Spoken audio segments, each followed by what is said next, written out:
Assalamualaikum warahmatullahi wabarakatuh. Minggu ini saya akan menjelaskan tentang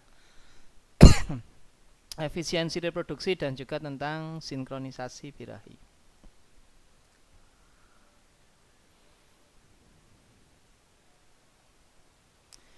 Pengertian dari efisiensi reproduksi. Jadi pada prinsipnya efisiensi reproduksi itu adalah bagaimana kita bisa memaksimalkan suatu kapasitas reproduksi ternak dan juga kemampuan seekor sapi bunting dan menghasilkan keturunan itu dalam waktu yang ideal. Artinya apa? Artinya dia itu bisa rutin dalam menghasilkan keturunan dengan jarak yang ideal. Saya ambil contoh adalah calving interval. Jadi calving interval yang ideal itu adalah 12 sampai 14 bulan atau 1 sampai 1,2 tahun. Jadi hitungannya adalah dia bunting 9 bulan, kemudian melahirkan, ada masa dia purpurium, kemudian dia 3 bulan berikutnya dia bisa birahi lagi, kemudian bisa dikawinkan dan bisa bunting lagi. Nah, harapannya seperti itu idealnya. Atau kalau pada sapi darah ya dia itu bisa bunting pada masa yang ideal adalah antara 18 bulan sampai 2 tahun umur, itu dia sudah bisa bunting, dikawinkan dan bunting. Jadi kalau pada sapi itu harapannya adalah calving interval itu sekitar 12 sampai 14 bulan. Dia harus bisa bunting lagi. Jadi dari bunting pertama ke bunting berikutnya jaraknya adalah 12 sampai 14 bulan. Nah, harapannya seperti itu. Namun di lapangan itu ada banyak masalah. Salah satunya adalah tingginya angka anestrus postpartum. Jadi setelah melahirkan biasanya itu terjadi tidak timbul gejala birahi. Nah, faktornya banyak di sini. Ada faktor nutrisi bisa, kemudian kalau nutrisi itu dia berkaitan nanti dengan keseimbangan hormonal, termasuk hormon pada kasus reproduksinya. Atau juga kondisi ketika dia melahirkan. Dia tidak bersih, tidak steril sehingga mikroorganisme masuk ke dalam rahim, ke dalam uterus sehingga menyebabkan endometritis, dan mungkin endometritisnya adalah endometritis subklinis sehingga tidak begitu kelihatan, sehingga dia akan mengganggu proses atau siklus reproduksi yang berikutnya. Nah, ini banyak terjadi di lapangan. Nah, ini adalah parameter faal reproduksi sapi betina. Jadi ada tipe siklus estrus, umur pubertas itu yang ideal adalah 10 sampai 24 bulan.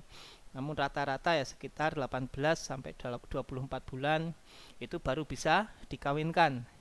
Kemudian ada siklus estrusnya berapa hari, lama estrus, waktu ovulasi, dan di sini calving interval juga di sini ditulis di slide itu adalah yang ideal adalah 12 sampai 14 bulan.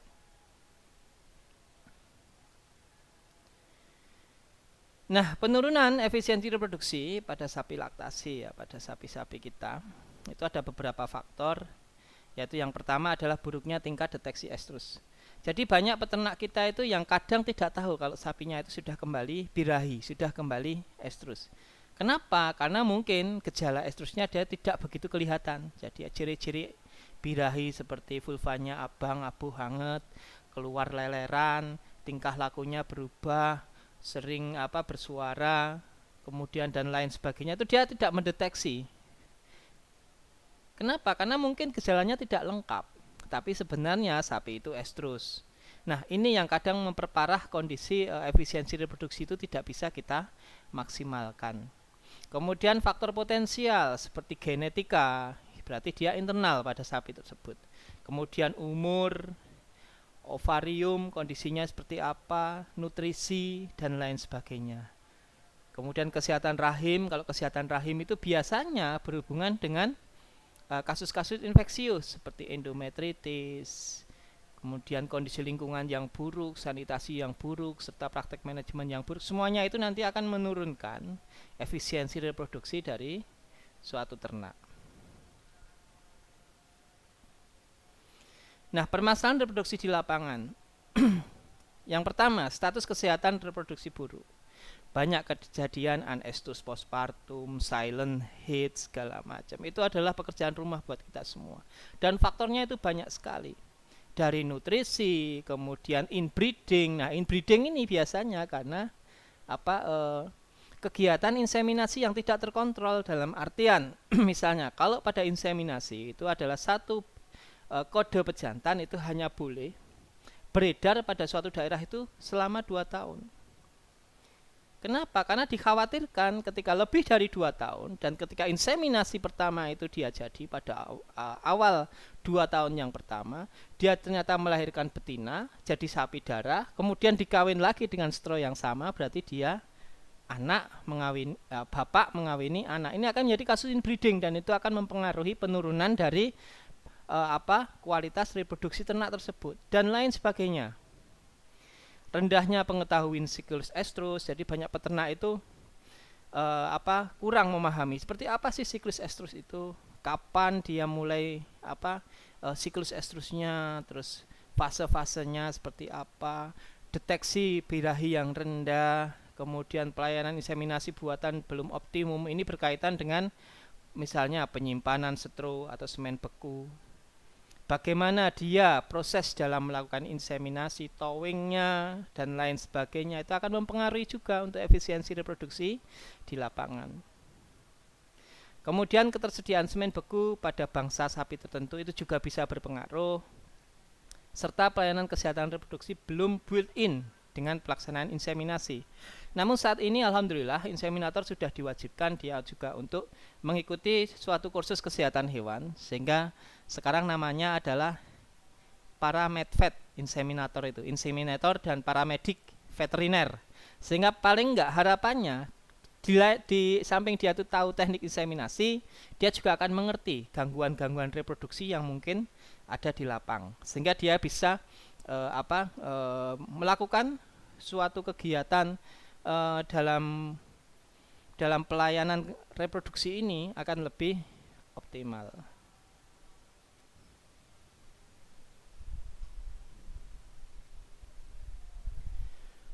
Kemudian upaya perbaikan reproduksi di lapangan, banyak hal yang bisa kita upayakan, yaitu seperti manajemen kesehatan ternak lebih diperhatikan.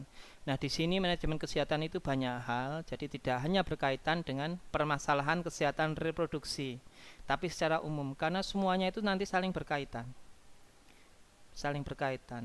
Misalnya parasit, segala macam, infeksius, itu juga nanti akan saling berkaitan. Kenapa? Karena pada dasarnya suatu reproduksi ternak akan maksimal ketika kebutuhan tubuh dia untuk hidup, termasuk kesehatannya, sudah tercukupi. Kalau belum tercukupi, ya otomatis kemampuan reproduksinya tidak akan bisa maksimal. Kemudian recording perkawinan dan kelahiran, pejantannya tercatat, kapan dia lahir, semuanya tercatat. Pelestarian jenis sapi lokal unggul, nah ini juga sangat menarik. Kenapa? Karena ternyata ketika suatu perkawinan atau inseminasi itu tidak terkontrol, nah pada keturunan-keturunan tertentu itu dia reproduksinya akan rendah. Karena di sana ada crossbreeding yang tidak terkontrol, dalam artian beberapa mix dari jenis-jenis sapi, bangsa sapi itu dikawinkan, dicampur tanpa dikontrol. Nah, sehingga apa? Sebaiknya kita tetap melestarikan jenis sapi lokal sebagai induan. Dia jelas genetiknya masih murni, itu pasti reproduksinya akan lebih optimal. Kemudian deteksi birahi yang tepat, kita bisa memberikan edukasi ke masyarakat ketika kita menjadi petugas yang berkaitan dengan permasalahan reproduksi. Pelayanan inseminasi harus dioptimalkan, teknik inseminatornya, pengetahuan dia tentang gangguan reproduksi, kesehatan reproduksi, kemudian recording pejantan atau setro juga yang digunakan itu harus jelas dan mengikuti rule atau aturan yang sudah ada. Misalnya setro harus beredar pada suatu daerah maksimal 2 tahun. Setelah itu ya setro harus digeser ke daerah yang lain, masuk setro dengan kode yang lain, pejantan yang lain. Regulasi, nah ini termasuk regulasi dari semen beku, dan sebenarnya BPIB itu sudah mengatur hal tersebut, dan dinas-dinas pun harusnya juga sudah mengatur. Karena apa? Dinas adalah sebagai pusat nanti untuk regulasi semen beku inseminator dinas. Kemudian penggunaan teknologi transfer embrio atau bibit unggul, chimera, cloning, keahlian khusus. Nah, ini juga penting. Namun memang ada kelemahannya, dia mahal. Nah, kalau kasus-kasus sekarang ini adanya Belgian Blue, embrio transfer Belgian Blue segala macam. Nah, ini bisa saja kita terapkan, mungkin di suatu saat itu menjadi suatu pilihan juga untuk kita bisa memaksimalkan reproduksi ternak-ternak di Indonesia. Kemudian sinkronisasi birahi. Nah, ini penting.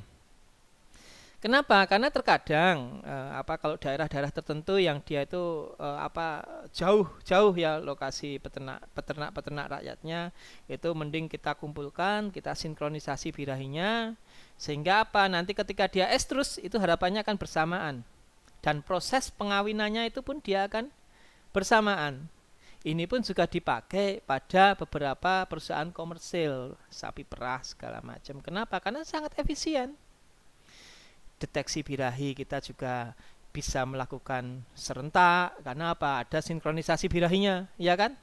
Kemudian target untuk pemenuhan atau produksi pedet itu bisa tercapai. Jadi misalnya tahun ini kita ada target 50 ekor pedet.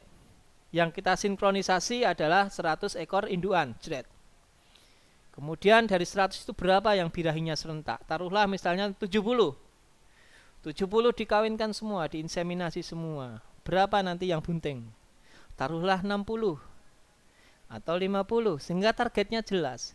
Dan tadi yang tidak birahi pada saat sinkronisasi birahi yang pertama bisa dikumpulkan di kelompok grup tertentu atau kelompok grup yang lain, kemudian disinkronisasi lagi, dan begitu seterusnya, sehingga kita panen pedetnya akan jelas dan kita bisa menargetkan berapa kita akan bisa panen pedet tahun ini, tahun berikutnya lagi, sekalian evaluasi seperti apa sih nanti kondisi reproduksi dari ternak-ternak tersebut.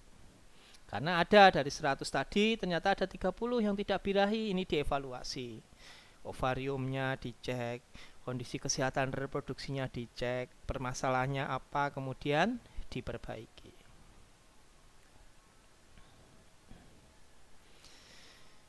Nah, tingginya produktivitas dan reproduksi itu memang ada banyak faktor, yaitu bibit. Yang pertama, bibit itu meliputi induk, betina itu sendiri, pejantan atau stru atau semen beku, kemudian bagaimana kita menseleksi dan lain sebagainya. Nah, kalau kesehatan hewan ini berkaitan dengan PHMS, penyakit hewan menular yang strategis, termasuk di dalamnya ada kesehatan reproduksi adalah kasus brucellosis, itu juga harus kita perhatikan. Kemudian kesehatan umum, gangguan reproduksi, itu penting. Kemudian pakan dan lingkungan, manajemen, pakan, breeding practice, dan lain sebagainya. Jadi semuanya itu berkaitan. Bukan hanya tentang kesehatan hewannya, bukan hanya tentang di bibitnya, bukan hanya tentang pakan dan lingkungannya. Semua menjadi satu untuk menunjang produksi yang tinggi dan reproduksi yang maksimal. Faktor-faktor yang mempengaruhi efisiensi reproduksi itu tadi ada 3, kesehatan hewan, nutrisi, lingkungan, dan bibit induan. Kemudian kesehatan ternak yang berhubungan dengan efisiensi reproduksi. Nah, ini ada beberapa yang perlu kita pahami. Yang pertama adalah gangguan reproduksi, adanya silent heat. Jadi estrus yang tidak kelihatan. Dia itu estrus, tapi tidak ada gejala. Nah, kenapa tidak ada gejala? Nah, ini karena estrogennya dia rendah, sehingga perlu penanganan. Nah, bagaimana mendeteksinya? Kita cek dulu ovariumnya, perkembangan folikelnya, ada tidaknya ovulasi. Nah, kalau ada berarti waktu degraf, folikel degraf, dia mengalami gangguan, produksi estrogennya tidak maksimal, sehingga gejala birahinya tidak terlihat di luar. Kemudian adanya sista ovari. Sista ovari berarti dia di ovariumnya dia ada sista, dan ini harus dimusnahkan, dicek dulu ovariumnya. Adanya nimpomania, dia estrus terus tanpa ada ovulasi. Banyak kasus itu, seperti hipofungsi ovari juga, ovariumnya tidak berfungsi sehingga tidak akan mampu menghasilkan sel telur matang atau ovulasi. Korpus luteum persisten setelah dia melahirkan, harusnya kan dia lisis, hancur, tapi dia tertahan di sana Sehingga apa? Dia tidak akan birahi terus walaupun dia sudah melahirkan. Karena dalam tubuh fisiologis tubuhnya itu mengira dia dalam kondisi bunting. Nah, ini harus dihancurkan corpus luteum persistennya, baik bisa dengan manual enukleasi atau menggunakan hormon prostaglandin. Kemudian gangguan kesehatan yang berhubungan dengan reproduksi ternak. Nah, ini penyakit-penyakit infeksius, brucellosis. Nah, itu zoonosis juga bisa menular ke manusia. Endometritis, salpingitis atau infeksi pada saluran telur.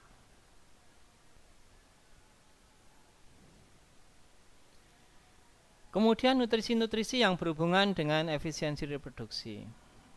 Nah, kenapa berhubungan? Karena ternyata itu tadi, reproduksi akan maksimal ketika tubuh nutrisinya sudah mencukupi untuk dia hidup secara ideal, bukan sekedar hidup-hidupan, kurus segala macam, itu belum ideal.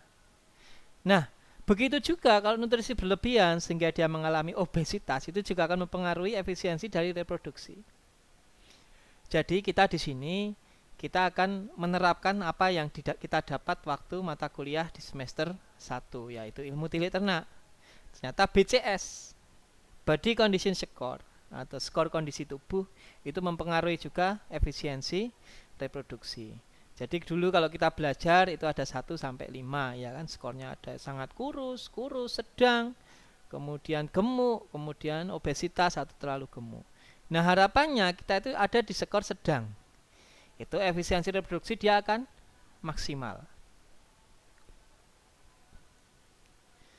Nah, BCS ini kita pakai, yang pertama fungsinya adalah untuk menduga status nutrisi, baik kualitas dan kuantitas yang diberikan pada ternak. Begitu juga nanti untuk menentukan status reproduksinya. Kalau dia terlalu kurus, ya sangat sulit juga untuk dia bisa maksimal reproduksinya, ataupun dia pada saat obesitas. Kemudian bisa juga menjadi indikasi penyakit kronis tertentu, misalnya parasit cacing, itu dia akan menyebabkan kekurusan ataupun infeksi yang lainnya.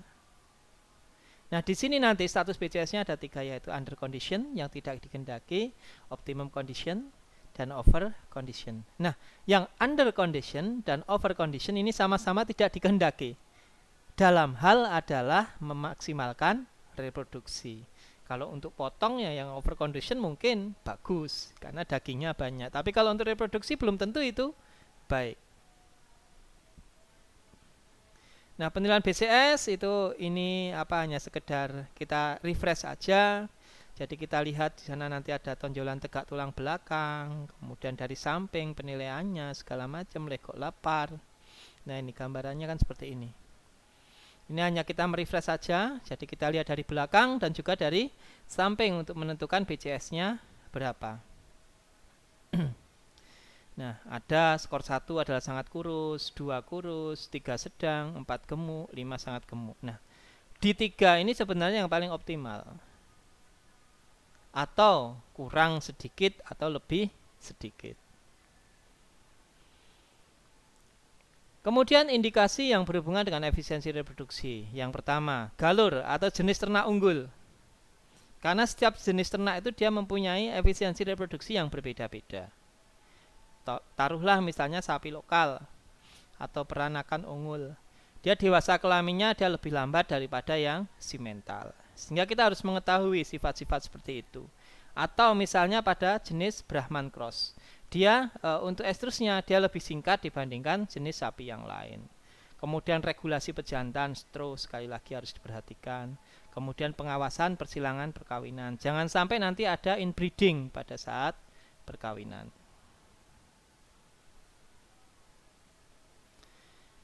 Yang berikutnya adalah sinkronisasi birahi atau sinkronisasi estrus. Jadi pada prinsipnya sinkronisasi birahi adalah bagaimana kita bisa memanipulasi sekelompok ternak betina itu bisa estrus atau bisa birahi dalam waktu yang bersamaan sehingga menghemat tenaga dan waktu dan sebagainya dalam hal reproduksi. Nah, ini adalah pengertiannya. Sinkronisasi estrus adalah teknologi reproduksi terapan untuk menimbulkan birahi dan ovulasi secara serempak pada sekelompok betina. Bisa dilakukan dengan ternak kasus subfertil. Subfertil itu bukan dia steril ya, berbeda. Subfertil itu status reproduksinya rendah atau di bawah normal. Misalnya kondisi hormonalnya dia tidak seimbang, itu bisa kita lakukan. Tapi kalau itu steril, misalnya dalam kasus-kasus Frey Martin, kemudian kasus Frey Martin itu dia betina tapi dia itu mandul. Atau pada kasus-kasus misalnya nymphomania yang sista ovari, kemudian atropi ovari, atau ovariumnya dia mengecil, itu tidak bisa. Nah, di sini hanya kasus-kasus subfertil, misalnya silent heat dan lain sebagainya. Kemudian sebelum dilakukan sinkronisasi itu harus dipastikan sapi tidak dalam kondisi bunting. Ini jadi catatan penting. Jadi harus dicek dulu kelompok sapi itu. Pertama, tidak ada gangguan reproduksi yang dia mengarah ke steril ovariumnya. Yang kedua, sapi tidak dalam kondisi bunting. Ini yang penting dalam sinkronisasi estrus atau sinkronisasi birahi. Tujuannya adalah memacu perkembangan folikel ovarium yang nanti akan diikuti dengan ovulasi yang fertil atau menghasilkan sel telur. Jadi manfaatnya itu tadi di awal penjelasan sudah sedikit saya singgung. Jadi nanti akan membuat kelompok ternak itu estrusnya waktunya bisa kita kehendaki. Jadi kita jadwalkan. Pertama. Kemudian yang kedua, kita akan efisiensi waktu dan tenaga waktu melaksanakan inseminasi buatan. Karena serentak. Kemudian memacu timbulnya estrus sesegera mungkin setelah beranak. Pada kasus-kasus yang sapi baru melahirkan, tentunya setelah melewati masa purpurium. Kemudian meningkatkan efisiensi reproduksi ternak. Kenapa? Karena kita bisa menargetkan berapa pedet yang akan kita panen, ya kan? Kemudian sapi mana yang harus menghasilkan pedet, itu semuanya bisa kita jadwalkan, semuanya bisa kita rencanakan, dan semuanya bisa kita manipulasi, kita optimalkan. Kemudian mengatasi gangguan reproduksi tertentu yang dalam kondisi subfertil seperti silent heat, subestrus, hipofungsi, ya kan? Itu bisa kita kita atasi dengan kondisi sinkronisasi birahi. Kemudian persyaratan ternak yang akan dilakukan sinkronisasi. Ini wajib kita ketahui. Yang pertama dan terpenting adalah ternak tidak dalam kondisi bunting. Kalau bunting dipaksakan sinkronisasi, dia akan mengalami abortus atau keguguran. Kemudian yang kedua, ternak harus mempunyai kesehatan alat reproduksi. Jadi dia tidak dalam kondisi sakit, misalnya brucellosis, endometritis, itu tidak bisa kita lakukan sinkronisasi birahi. Kenapa? Karena kalau endometritis pasti akan nanti mengganggu dalam implantasi dari embrio. Sehingga apa? Tidak akan bunting. Kalau brucellosis, dia pasti nanti akan abortus atau keguguran dalam trimester ketiga, yaitu bulan kebuntingan ke-7, 8, atau 9. Sehingga percuma juga. Kemudian BCS. BCS-nya harus ideal, yaitu antara 3 sampai 3,5 atau sedang. Kemudian khusus sinkronisasi dengan hormon prostaglandin, ternak harus mempunyai corpus luteum. Jadi harus kita cek dulu ovariumnya, ada corpus luteum persisten ataukah tidak. Jadi kalau dia punya corpus luteum, maka harus menggunakan prostaglandin. Kalau tidak akan bisa, karena tidak ada yang bisa melisiskan corpus luteum selain prostaglandin. Kemudian perbaiki nutrisi untuk ternak. Itu syarat-syarat pada sinkronisasi birahi atau sinkronisasi estrus. Kemudian prinsip sinkronisasi birahi, ada yang pertama adalah melisiskan corpus luteum. Jadi pada sapi-sapi yang tidak birahi, dicek ternyata ada corpus luteum pada ovariumnya, yaitu kita menggunakan prostaglandin untuk melisiskan corpus luteum. Nah, ketika kita prostaglandin itu kita sebut juga sebagai luteolitik hormon ya, jadi dia melisiskan. Jadi ketika diberi pada ternak yang ada CLP-nya prostaglandin, itu nanti progesteron yang timbul karena corpus luteum itu dia akan turun tiba-tiba.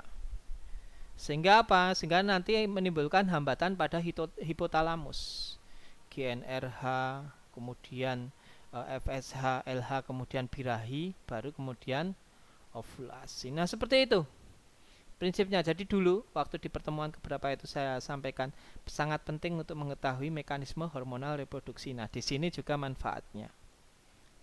Kemudian aplikasinya adalah IM atau intrauterina, yaitu kalau IM itu kalau prostaglandin nanti kita lihat leafletnya karena tergantung sediaannya berapa dia volume yang harus diberikan disuntikkan secara intramuskuler, atau bisa juga intrauterina tapi agak sulit.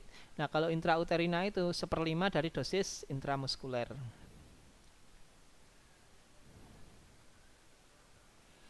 Kemudian prinsip yang lain adalah meniru fungsi dari corpus luteum. Jadi menggunakan progesteron. Jadi progesteron yang sediaan progesteron itu diberikan secara terus-menerus selama beberapa hari. Tapi di sini nanti kita menggunakan intravagina, tidak injeksi. Dimasukkan ke dalam vagina. Itu baik nanti ada banyak sediaannya, ada yang PRIT, progesterone releasing intravaginal device, kemudian ada yang CIDR atau controlled internal drug release. Itu kita masukkan sehingga beberapa hari progesteron itu akan masuk ke dalam tubuh ternak.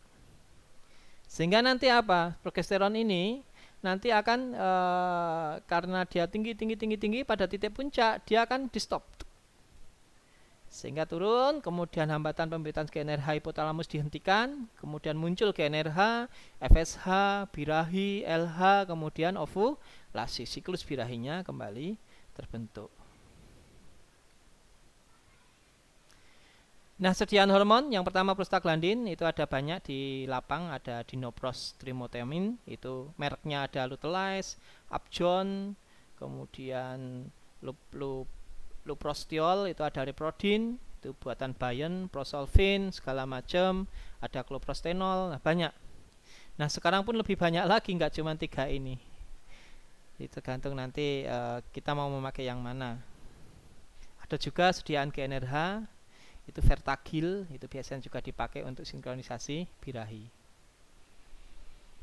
Kemudian kalau yang progesteron itu sediaannya adalah PRIT atau progesteron releasing intravaginal. Kemudian ada juga yang buatan New Zealand, itu adalah CIDR, controlled internal drug release. Kemudian untuk teknik sinkronisasinya, yaitu kalau yang menggunakan prostaglandin nanti ada 2 teknik, yaitu dosis tunggal dan dosis ganda. Dosis tunggal syaratnya tetap yaitu corpus luteum harus ada, yang corpus luteum persisten ya, fungsional. Nanti setelah sinkronisasi kemudian dilanjutkan dengan inseminasi buatan, baik dengan single inseminasi ataupun dengan double inseminasi. Kalau dosis ganda berarti nanti ada 2 kali injeksi PGF2 alfa. Jadi nanti kalau ini misalnya kalau pada dosis tunggal itu dia birahi, ada yang birahi, maka kita pakai dosis tunggal itu. Kalau tidak ada yang birahi atau yang gagal birahi, itu nanti akan kita injeksikan lagi pada hari ke-11. Jadi prostaglandin ternyata tidak ada birahi pada hari ketiga, maka kita tunggu sampai hari ke-11, kita lakukan injeksi prostaglandin lagi. Kemudian baru kita lakukan inseminasi, baik itu dengan single inseminasi atau juga kita menggunakan double inseminasi.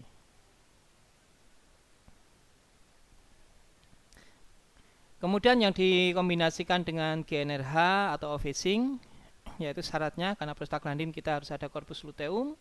Hari pertama injeksi PGF2 alfa, kemudian 2 hari berikutnya kita injeksi PGF2 alfa dan GnRH, kemudian dilanjutkan dengan inseminasi, baik inseminasi tunggal atau boleh kita menggunakan teknik inseminasi yang ganda. Kalau menggunakan progesteron, nanti kita bisa melakukan yang 9 hari, 12 hari, maupun 15 hari. Nanti kita bahas lebih lanjut sambil melihat skemanya, sehingga tidak membingungkan. Ini teknik inseminasi. Jadi kalau single inseminasi, itu kita menggunakan 1 kali inseminasi, yaitu 80 jam setelah perlakuan. Atau kalau kita menggunakan yang ganda yaitu 72 jam dan di jam ke-96 setelah perlakuan. Nah, oke, ini untuk skemanya. Yang pertama adalah kita menggunakan prostaglandin dosis tunggal. Jadi ketika sapi sudah kita cek memenuhi syarat, kita kelompokkan. kemudian kita lakukan injeksi prostaglandin hari pertama. Nah, setelah itu nanti 72 jam setelah injeksi prostaglandin, ini kalau kita menggunakan inseminasi ganda, itu kita lakukan inseminasi. Kemudian 96 jam dihitung dari injeksi prostaglandin, kita lakukan inseminasi lagi. Itu kalau kita menggunakan 2 kali inseminasi. Kalau menggunakan 1 kali inseminasi, kita ambil yaitu jam ke-80 atau 80 jam setelah pemberian prostaglandin. Jadi pemberian prostaglandin, kemudian 80 jam berikutnya kita lakukan inseminasi hanya sekali. Nah, seperti itu. Ini yang kita sebut sebagai prostaglandin dosis tunggal. Namun ada beberapa mungkin itu dia tidak ada yang tidak birahi, sehingga apa? Kita perlu lagi berikan prostaglandin ini yang kita nanti sebut sebagai prostaglandin dosis ganda. Nah, yang prostaglandin dosis ganda prinsipnya adalah prostaglandin kita injeksi hari pertama, kemudian 11 hari berikutnya kita lakukan injeksi prostaglandin lagi. Nah, dari yang ini, injeksi prostaglandin yang kedua atau hari ke-11 itu, kemudian kita lakukan inseminasi buatan. Kalau menggunakan sekali inseminasi, maka kita ambil 80 jam setelah injeksi prostaglandin kedua. Itu kita lakukan inseminasi buatan. Kalau menggunakan double inseminasi, maka kita ambil jam ke-72 setelah prostaglandin kedua dan jam ke-96. Jadi 2 kali kita lakukan inseminasi buatan.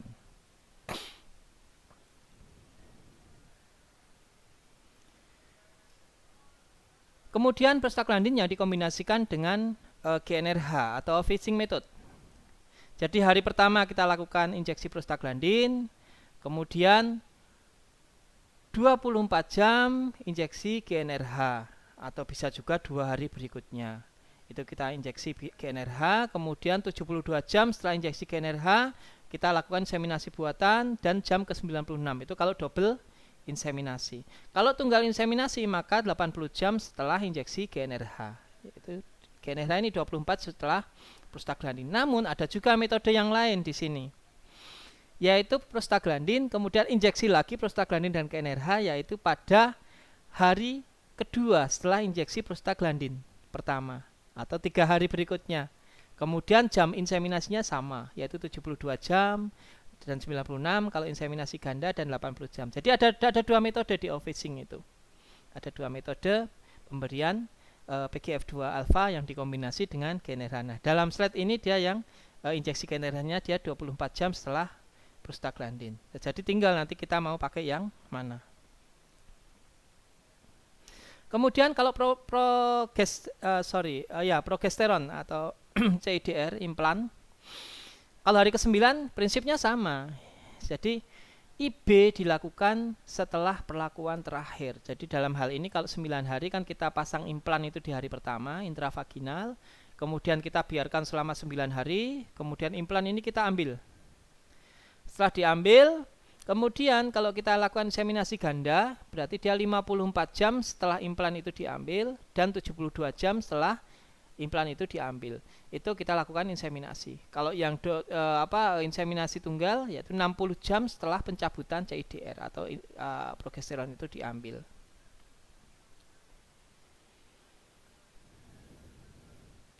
Yang 12 hari sama, hanya dia prinsipnya progesteronnya dia lebih lama. Karena sediaannya memang berbeda dosisnya.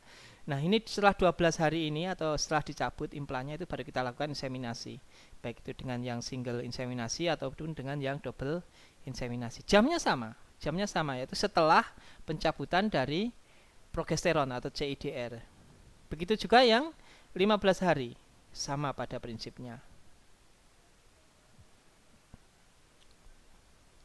Kemudian kriteria evaluasi keberhasilan. Tujuan utama sinkronisasi birahi adalah timbulnya sel telur yang fertil, yang artinya ada ovulasi dan diikuti dengan perlakuan inseminasi. Jadi kalau berhasil sinkronisasi berarti di sana timbul gejala estrus dan nanti kalau dicek dia menghasilkan suatu kebuntingan. Kemudian fertilitasnya adalah sama dengan kualitas fertilitas secara alami, atau bisa jadi mungkin lebih tinggi. Kenapa? Karena di sini kita ada manipulasi secara hormonal. Kemudian parameter fertilisasi antara lain angka konsepsi minimum 60%. Jadi nanti angka kebuntingan paling tidak 60%. Taruhlah ada 100 ekor betina yang kita sinkronisasi, kemudian kita lakukan inseminasi, paling tidak ada 60 ekor atau 60% itu dia mengalami kebuntingan. Kemudian terjadinya pemendekan waktu kosong atau days open dan pengurangan jarak beranak, calving interval. Calving intervalnya nanti harapannya adalah dia semakin pendek atau dia ideal. Kalau pada sapi ya taruhlah targetnya adalah 12 sampai 14 bulan untuk calving intervalnya. Oke, mungkin itu yang bisa saya sampaikan untuk efisiensi reproduksi dan sinkronisasi birahi. Semoga memberi manfaat serta menambah pengetahuan teman-teman semua. Terima kasih dan tetap jaga kesehatan. Assalamualaikum warahmatullahi wabarakatuh.